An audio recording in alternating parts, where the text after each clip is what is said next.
Welcome back to Style for Growth, the space where style meets soul and presence is power. I am your lovely host, Santasia Shabrilla Moore, mindset and style coach and founder of Authentic Glow Coaching. This season, we're diving deep into power and color. How the shades you wear shape the way you show up, lead, and evolve. Whether you're dressing for your next level or redefining what power looks like for you, this series will help you align your energy, wardrobe, and mindset with the woman you're becoming. Let's get into it. So, episode 4 is dealing with pink, feminine power reclaim. Pink is not weak, it's refined power and grace. The evolution of pink from girlhood to global womanhood. Yeah, I've had total pink outfits throughout my entire duration. And pink in even males is considered something we're not supposed to do. And sometimes myself, I even shy away from pink, but I've been trying to lean more so into pink as of lately because I have learned that it's rather refined and it is giving that type of power and grace energy. For myself, it's only been maybe in things that are really similar, like pajama pants. Our daughter's bed set is pink. I have a pink Kate Spade blanket. Some of her sippy cups are rooted in pink. Some of the things that I paint are rooted in that same color. Some of the things that I kind of sort of hold on to can be like a dusty pink. Whether it's a travel bag, things of that nature. I can polish our nails can be pink as well. Many of her outfits are pink. The only thing that I have pink so far that I can recall in our wardrobe is either sleepwear and or workout active gear as well. So when you think of that color and why does that pink give off such grace? And I'm guessing it's because it's almost like a power move or some kind of statement piece. And that's definitely one of the biggest reasons as to why it's not weak. The evolution of pink from girlhood to global womanhood. And what I really think about that in particular speaking is when you add white to a menstrual color, dark red, period, you get that pink. And so pink is considered a certain type of addition of that particular color. And that is odd that it is rooted in womanhood and that girlhood. Even when you just think about even you pinch your cheeks, they turn pink. And even the word pinch and pink, they're slant rhymes when you say them together. When you pinch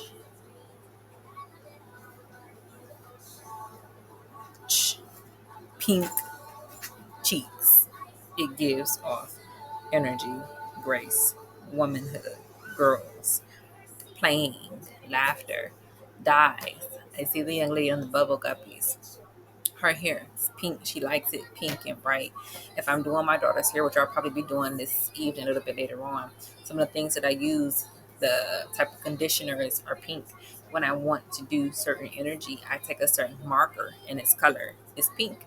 If I want to style and do something in particular with the way that I want to look, when I'm dealing with me, the utensil is pink. The edge control brush is pink. Okay. The rat tail comb is pink.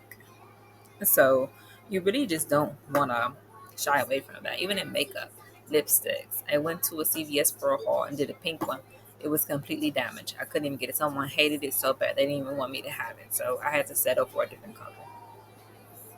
Was I supposed to? No, of course not. But again, the people's jealousies are dangerous. So you have to always be mindful. You can't just assume, even though you like what you like for sure. But don't over be so into what you want to do for a color that you kind of sort of ignore the warnings of somebody's hatred and jealousy. And then you'll look back and want to kick yourself instead of continuously showing that self respect. That's really where you want to focus and put your energy at anyway. And so you want to do your eyeshadows pink, all right? Mauve is a really pretty color. That dusty pink kind of reminds me of mauve. And even in the rainbows, you have that color as well in pink. And the hair bows, hair ties. I love a good hair bow with the pink as well. Christmas cards. People do Christmas decorations as well. Whole pink Christmas trees. Pink toenail polish. I'm looking at a garment now for Christmas designs or kind of sort of, and it's riddled in the colors of pink. And blush is also a really great form of pink, especially now. I didn't even know that we were getting into liquid pink. I'm always so accustomed to having powdered blush. So when I saw liquid blush, I'm like, oh God, here we go. I should just take it back. And so blush for calm, that's a certain kind of color. And then rose for heart-centered leadership.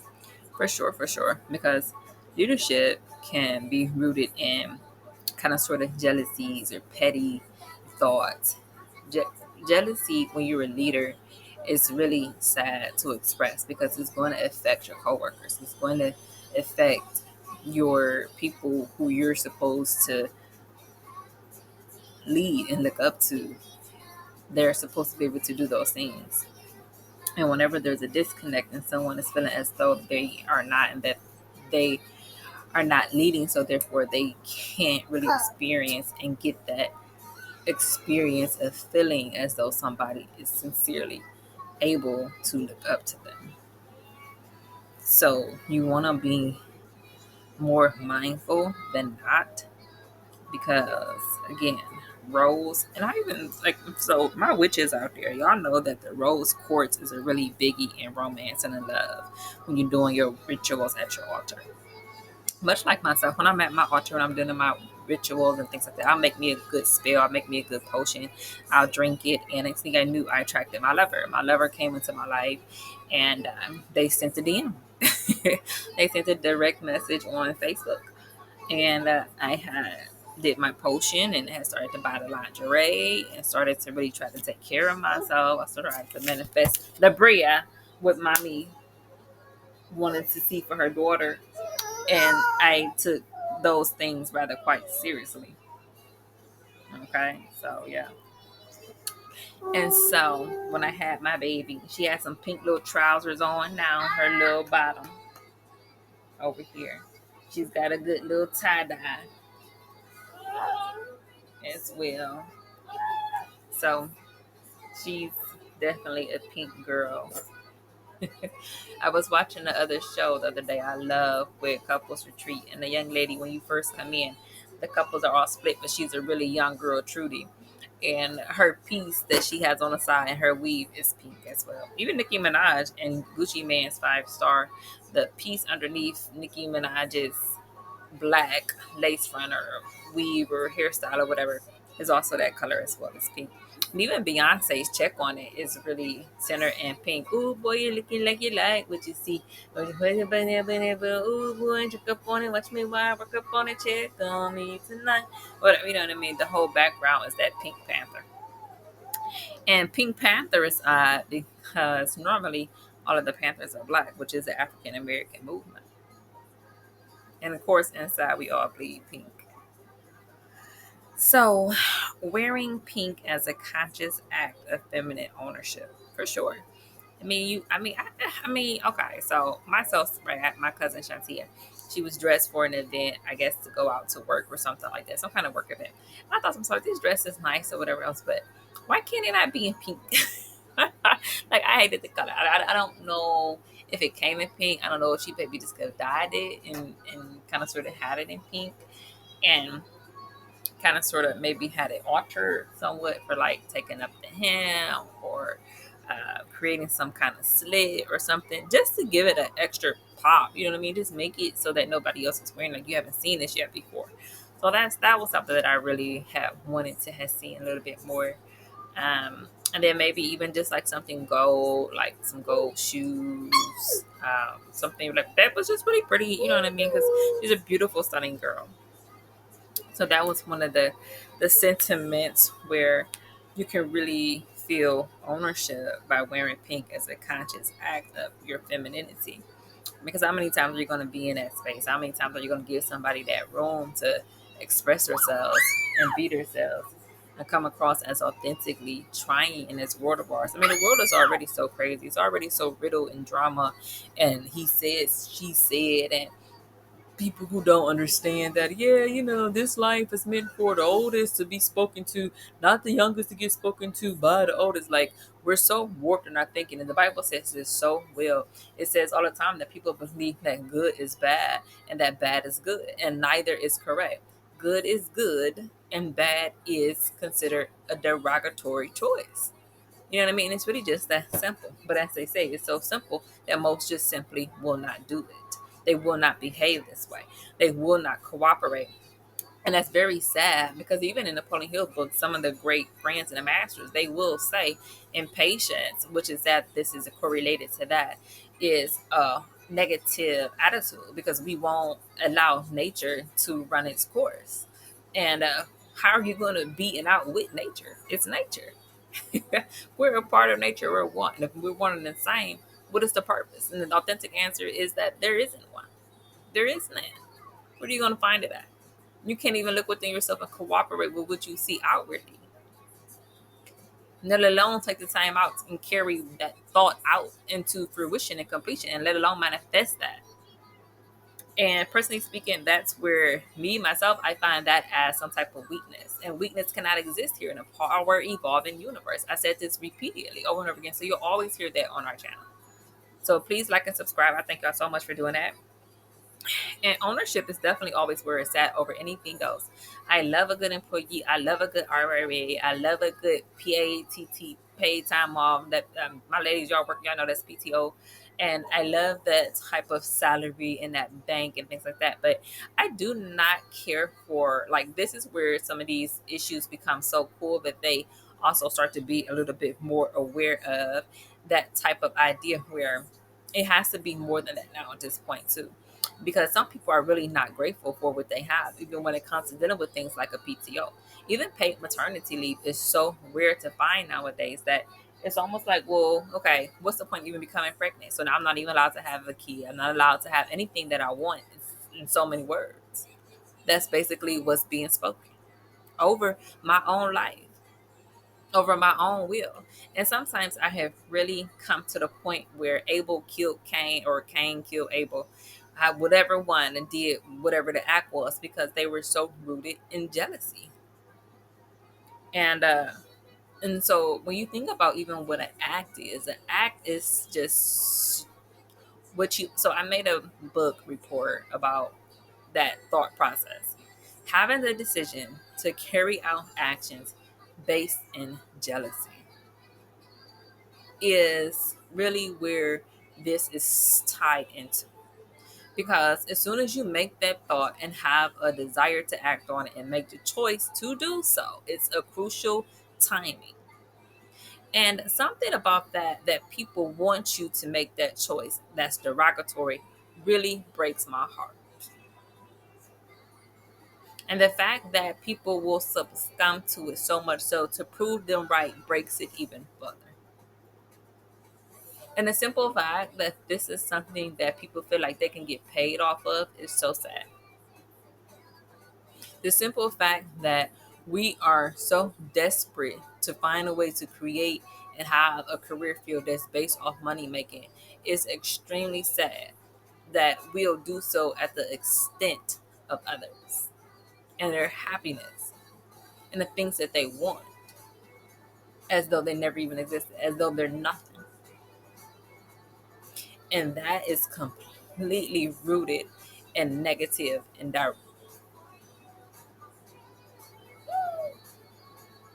rooted in negativity. That's what I've learned. So the people that wish you well and consider your thoughts, those are people like Christ. You know, the person that's killing the other brother out of jealousy is like a derogatory person who refuses to cooperate with nature. It feels similar in that rooted in that impatience. You're sowing things that really isn't about something that's considered uplifting. And when you look back in hindsight and you understand that that's really necessarily where you need to be at, where you really want to find yourself at, it's like that paradise moment. It's beautiful. You got trees, you got your drinks going, you got a nice breeze, some nice water, a beautiful swimsuit, you have your beautiful family, and the fact that you'd rather be somewhere else is sad.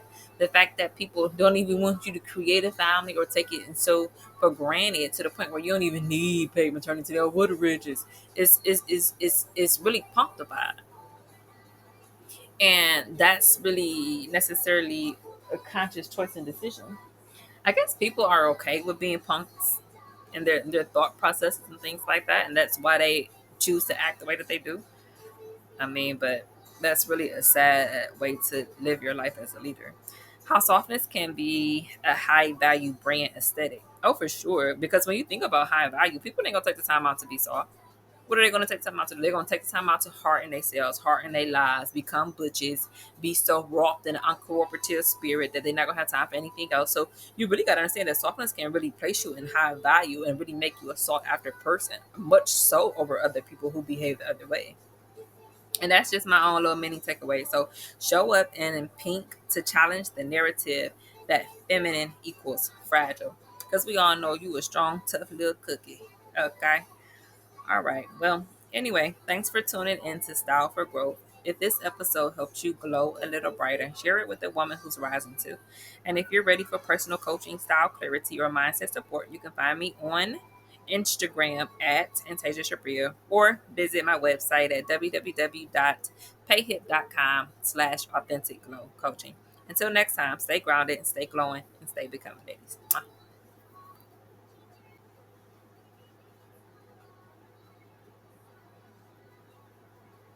All right, y'all. Welcome back to Style for Growth, the space where style meets soul and presence is power. I am your host, and Taja Shabrilla Moore, mindset and style coach and founder of Authentic Glow Coaching.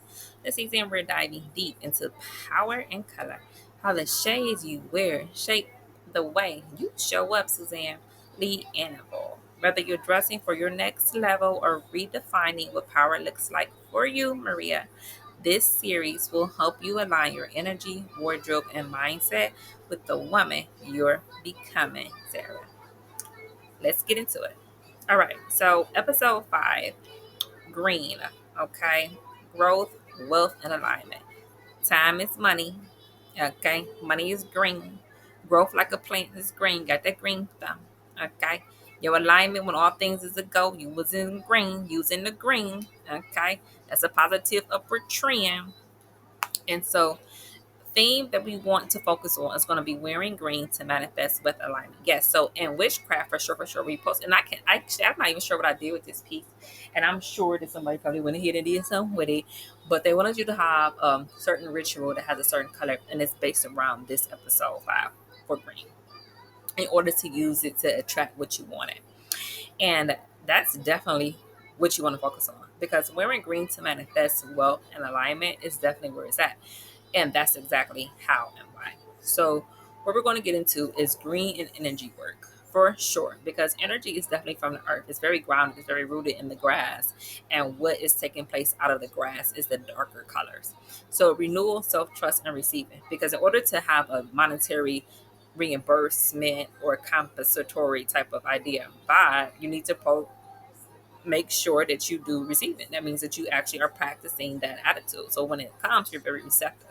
Your renewal, if you've been lacking energy, when you are receiving and are that receptor, you have a moment to have some renewal in your spirit, whether it's just a refreshing your hairstyle, just something of that type of vibe where you can give self trust some time to kind of sort of germinate, basically take root and marinate, so that you can actually feel like, okay, me and my BFF, myself, I trust you enough to pick the right time to go and have our hair done.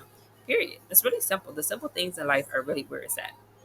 And then you have shades of green for wealth: emerald, olive, and sage. Now, I love sage for cooking. I love sage just for spices, just to sprinkle around the house, just to have that aroma that's rooted in having wealth, a thought process that's rooted in money, someone who believes that money is a good thing, somebody who really can tell that when you are a part of money, when you really feeling like dealing with money, when you really are thinking that money is going to be a way out. For myself, I had some different type of little budgeting envelopes, and I was constantly writing on them, a way to save was my way out, my way out, my way out. And I would go through it, and I tried my best not to always kind of sort of just run right to it and open up this envelope. I really tried to open this particular one when I was really in need of something, and I really didn't see another way out to get it. And that was basically what that whole entire mode is. So when you're for that type of ideas, and ladies, you have to learn how to find some kind of contentment in that. And is that hard to do? Probably so. Is it worth it? Yeah, it is. Are you going to do so probably within the next 5 or 4 days? No, not necessarily. But do you have to necessarily rush yourself to do it either? No.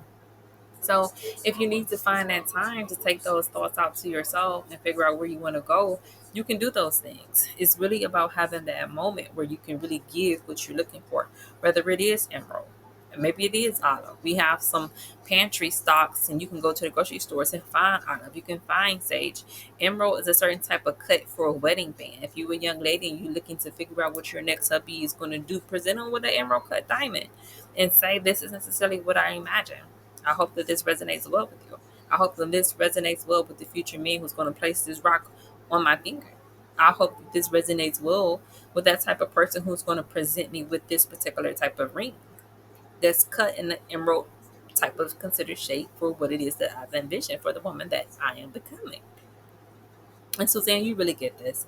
I know for a fact your husband was probably really happy to have had you, and I really saw you as the prize that you were, because you really have been there. You've really been showing up. You've really been making sure that he felt heard, that he was really able to count on you when he really had some moments of kind of sort of maybe some serious doubts that were popping off, and you helped bring him to that state that he's at. So you've enjoyed his success, probably most likely than everybody else that was around him. And that's a really plus and perk, and I like to call it a perk, a plus and a perk of being a woman who is of a certain character, a certain standard. I like to call it like a Naomi or an Aliyah, or being somebody that's really rooted in grounding and that type of inner work and that relationship work that allows you to experience and profit off their successes because you genuinely want to see them win. That kind of reminds me of Robin. You know, she's really been sticking to her guy, her male partner as of lately. And like, I mean, just been there through, oh my goodness, any type of idea and obstacle and escapade that he may has experienced. And that says quite a bit. I mean, he literally jumped through the entire courtroom and only to seek out you. So that it does that for nobody else. You know what I mean? Like, that's just not what he felt. He sincerely appreciated your energy, your strength. It's quiet, but it's so obvious that you're there, that you care, and that you chose this particular person to be the father of your children, or to bear that burden, that title of realizing that that's who he is. So that's a part of his personality, let alone his identity. Okay. So knowing that we're that powerful over choosing what their identities get to become, or what their identities are manifesting within the next 5 or 15, 20 years of their lives, is necessarily a rather powerful position to find yourself in. And that's a good thing. As young ladies, I don't think we take that seriously enough. Truth be told, like, that's quite a bit of power. You know what I mean? That you're pleasantly bestowed. You know what I mean? So I see why now women can get bad raps when they really kind of sort of do these things and have those trifle spirits. I mean, I've heard that people came back and made somebody else do something to themselves because they were just so unwilling to cooperate with this law. You know what I mean? He was extremely upset. And honey, you can't fault him. I will never do it. I will always rather give up my life. I like to say I'd rather go and meet the maker. And that's just what it is. You know what I mean? Like, so I'm not going to ever sit up here and waste my time and breath trying to find fault with something where I see nothing but complete logic. There's no point.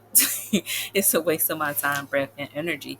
And this episode is piggybacking right off of episode 4. So you're actually going to get 2 episodes in one. So it is going to be a little less, but I just wanted to really keep going so people can really get the most of this particular podcast. Because again, when we are being receptive to trying new ideas and having that receiving spirit in mind, you're really going to find all kind of unique ways to express your creativity that leads to that wealth that you've been looking for. So again, style green for grounding. So again, grass, and that underneath of that particular grounding moment is the brown dirt. So you have brown and green. It kind of sort of matches perfectly because of the simple fact that the earth tones and the fact that you're doing that type of work for that coffee. And you know what I like? When I'm thinking of coffee, I'm really happy that they titled it the way that they did, and that it really comes from Colombia. And then I had no idea that everybody wanted to go to Colombia to have certain aesthetics, whether it's injections and all of these things that are done. Like, I'm not sure when braces just became too simple for people all of a sudden, where you had to fly out the country and deal with all of these high tech type of entities any longer, instead of just being contented with the people that you're at. Like, don't get me wrong, I have been and I have understood that sometimes it's quite difficult to just sit in these offices. It's so simple, but I guess I've been really blessed because I really love my doctors. So I have not chosen to just fly at the whim of a hat to somebody else's office and go and sit down and not sure how I'm gonna get back. You know what I mean? Because people can kind of sort of rely on that spirit of flakiness, leaving you stuck and stranded, picking up the pieces alone, trying to figure out which dude you're gonna do next, or who knows what their identity is gonna wind up being like. And as ladies, we have to really stop trying to just make any man our man, and really just treating men as though that's really all that they are, because they are human beings. They really are easily hurt. And I've never been a big believer in really just doing men any kind of way just because I'm a girl and I feel like I run the world. Like, that's not where it's at either, because when someone does it to you, you'd be the first one boohooing and crying and hurt.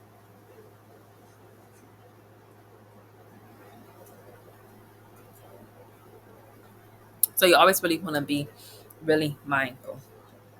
And so that helps when you're doing your grounding. I mean, if I really want to get grounded and I really want to be happy and I really want to be beautiful, am I grounded in the right spirit? Am I grounded in reality? Am I grounded in being altruistic? Am I grounded in really trying to help people?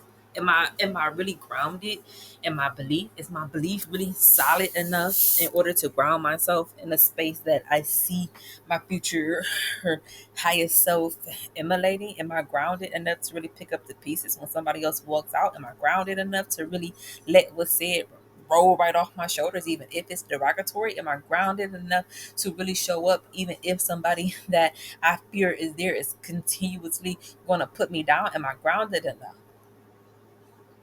You know what I mean? To show up. That's something that we're going to have to learn how to work on, and especially when evolving quickly.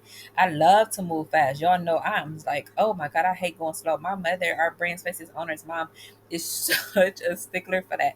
And sometimes I have gotten a few speeding tickets, Lord forgive me, and I never did really kind of sort of take it lightly. I always felt as though there was something that I needed to learn. And as I learned these things, I realized now that it's a difference between going quickly and too quickly. It's a difference between going fast and too fast. Like, I love to go fast, even as a kid, 6, 7, 8 years old. Okay. I've naturally loved that type of idea. Shout out to my man, Ken Smith. Hey, Ken Smith, thank you so much for that. I used to love you for saying that. You're always really cool. I'm so grateful for that. I'm so happy that y'all had that moment. And so yeah, a person that naturally goes fast is really a positive thing. I really always appreciated that. I mean, even catapulting is like you just sprung and you just going so quickly. And sometimes I feel like that, like it's snow or something, it's just cold, but it just feel like an ever moving fall, and it's just so quick. And sometimes I'm not sure what that is about. I don't even know why it's such a big deal. Why it even is such a big thing. I'm not sure, but what I do know is that it really can kind of feel like you're taking off in an upward manner, and that you really are leaving certain things and people behind. And are you grounded enough to do those things and to do so when necessary? That's really a question that you're going to have to learn how to find comfort in answering. Okay. Especially because when you evolve, I mean, think about it. You're evolving into your best self. Even myself, as an example, when I want to really kind of sort of evolve my podcast, am I grounded enough? Or am I gonna just choose to stop soon at season series one and just leave it alone? No. I'm grounded enough to understand that I might have more to say. That somebody else might needs to hear more. That somebody else may need to have my presence in their immediate 10 feet zone more. Maybe a person that is so accustomed to being down talked to needs to hear my podcast more. Maybe a person who, and am I grounded enough to think of them and not just myself or me? You see what I mean? So you really want to make sure, and the answer is yes. Yes, I am grounded enough then to realize that when that's the case, then I have to complete the series. I've completed series one so far of three different podcasts. Um, Style for Growth, Books for Me, um, and the other series was just the other day for IG subscribers. So, you know what I mean? I turned them all into mini lessons. I want to say it was six. different ones for um, making sure that, you know what I mean, you really know what's going on and taking place. But at the same time, it's okay. No one can force you. No one can make you. So always realize that when you're evolving quickly, like myself, I mean, I can take a car, get behind my kid, and just go. Like I don't really have to figure out well what I need to do in order to make it go. Like I know I hit the button, I put the key in, and I'm gone. Like I don't really need to figure out whatever else is going on and taking place. It's not about that at this point in time. And even when I really moved out for the very first time by myself, was that $1,000 rent though? Like I didn't know that it was going to be as expensive as it was. Plus gas and groceries and car note. My car note was at least $400, and now I had to do thousands of dollars every month in rent. So now I'm already at $1,400 a month that I need just to survive, and it's difficult. The wear and tear on the car, constantly figuring out what it is that I need to do the next day just to even get out of bed is just, and especially when people really want you to fail, it was so exhausting. So to still do those things and find that you are necessarily feeling like you have to evolve even in the midst of all of this is definitely challenging. So visualizing money goals and green wardrobes. I mean, yeah. I mean, because you have to. When you really see the woman that you're becoming, you have to realize that your glow up does cost some money. Like becoming the woman that you're meant to be is expensive for sure, for sure. And there's really just no way to get around that. And I don't really think anything is wrong with that. Spending money is necessarily about courage to spend it.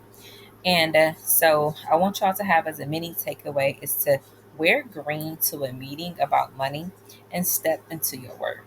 Okay? Ladies.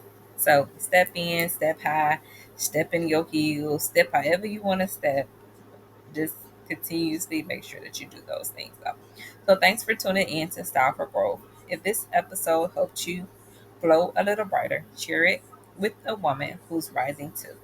And if you're ready for personal coaching, style clarity, or mindset support, you can find me on Instagram at Antasia Shabria or visit my website at www.payhip.com/authentic glow coaching. Until next time, Suzanne, stay grounded, stay glowing, and stay becoming. Bye.